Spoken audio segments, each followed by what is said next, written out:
Okay guys, this is Monsin from Indiefish Games, and I'm here with the tutorial on how to create platform collisions for a platformer game in GameMaker.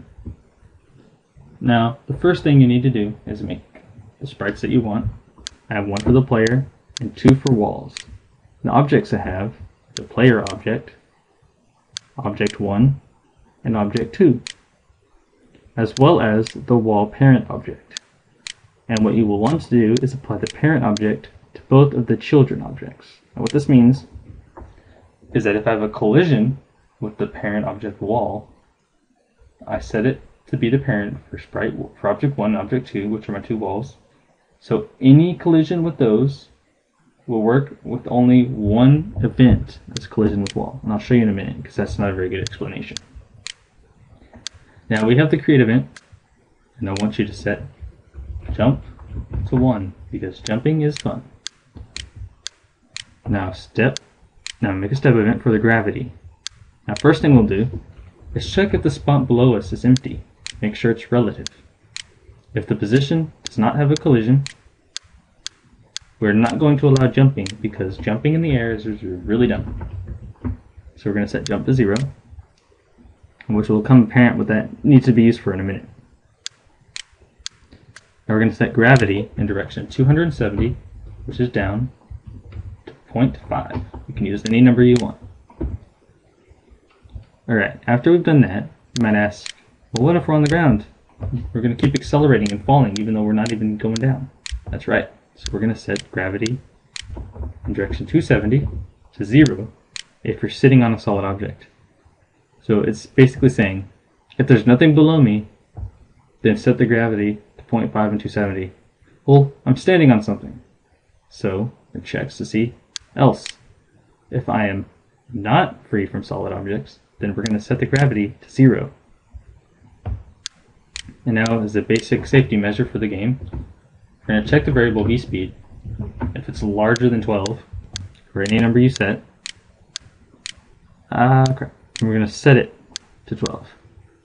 V-speed is basically just this move, drag, and drop object right here. Okay, now that we've got gravity, we should test it out.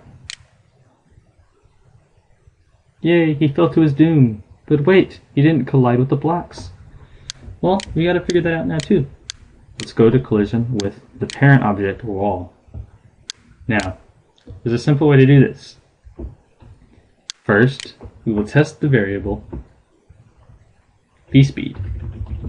If it is larger than 0, meaning he is moving downwards, then we want him to collide with the wall to stop him, or the floor. Direction 270 down, maximum v-speed against solid objects. Also, we want to reset the variable jump to 1 because you're back on the ground, and we also want to set v-speed to 0 to make sure he stops moving. Next, if v-speed is not larger than 0 and he collides with the wall, we want it to be 0 just to make sure. Alright, that's it for the collision. Let's see how that works.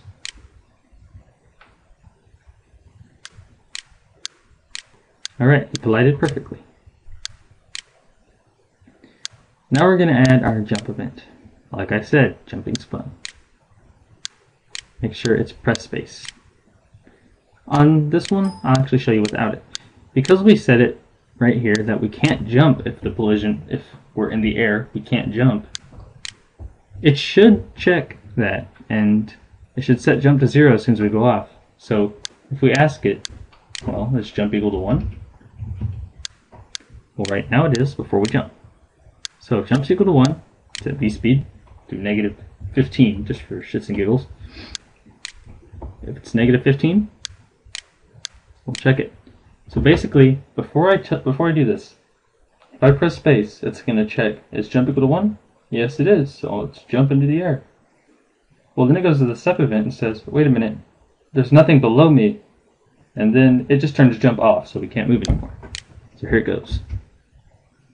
And I know you won't be able to really know if I'm holding it down or just releasing it, but I am holding it down. I can assure you that. try to do that in Camtasia to show you. Alright, now that we've got our jumping, our very cartoony jump, let's do the left key and the right key, which will be our last keys to do. This one's actually pretty simple too.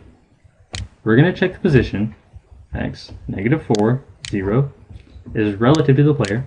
If it's collision free, then we're going to use the jump command. You can use move, horizontal move, or you can use jump. Jump's a lot better because it'll check that position and then move. Plus, you only need one event. This also creates problems in pushing blocks, but I found an engine online that solved that problem for me. So for now, we'll just show you this. I'll show you that in the next video. Now, if that position, -4, 0 relative to the player, is collision free, we're going to subtract 4 from x relative to ourselves. So we're going to move 4 to the left. We're just going to copy all this over and put it in right. But we're going to go back in and make these positive, so it's to the right of the player. That should be everything, just to make sure. Now let's add in some more places for the player to move on.